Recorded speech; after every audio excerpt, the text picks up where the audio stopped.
না, আমি মিস বিদ্যা। আমি আজকে বাঘের মতো সেজে এসেছি। বাঘ? হ্যাঁ বাচ্চারা, আর আমরা আজকে বাঘের ব্যাপারে পড়াশোনা করব। বাঘ গর্জন করে একদম যেমন আমি করলাম। হলো একটা বন্য প্রাণী যে বনে থাকে। তাদের লালচে কমলা রঙের লোম হয়, সঙ্গে কালো ডোরা কাটা। কিন্তু কিছু কিছু বাঘ আছে যাদের সাদা লোম হয়। আমরা তাদের চিড়িয়াখানায় দেখতে পাই। তাদের খুব কম জঙ্গলে দেখা। লোম মানে কি?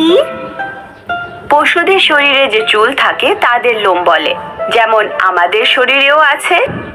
ও, লোম মানে চুল। হ্যাঁ বাচ্চারা, তারা হলো বন্য প্রাণী।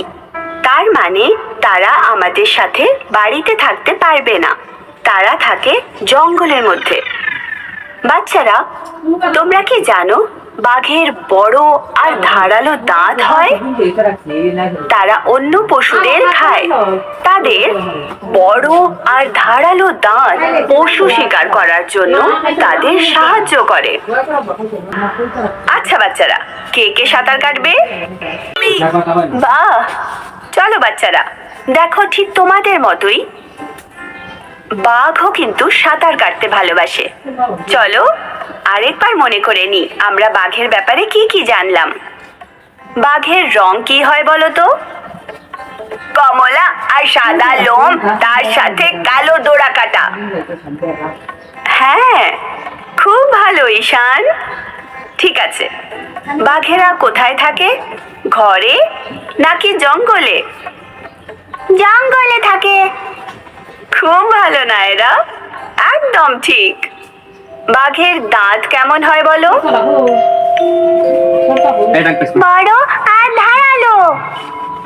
খুব ভালো রিয়া, একদম সঠিক। কেন থাকে বলো?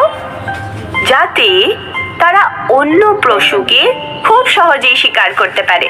ঠিক আছে, এবার কে আমাকে বলবে যে বাঘ খায় কি? অন্য পশুদের। বাহ, একদম ঠিক। আমার সব বাচ্চারা কত বুদ্ধিমান। আমরা এবার বাঘের মুখোশ তৈরি করব।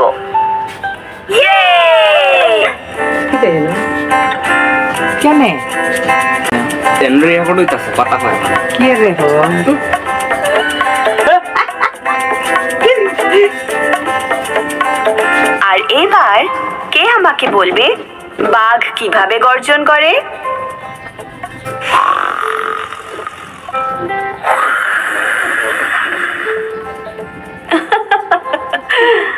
খুব মিষ্টি আমার ছোট্ট বাঘেরা, খুব ভালো।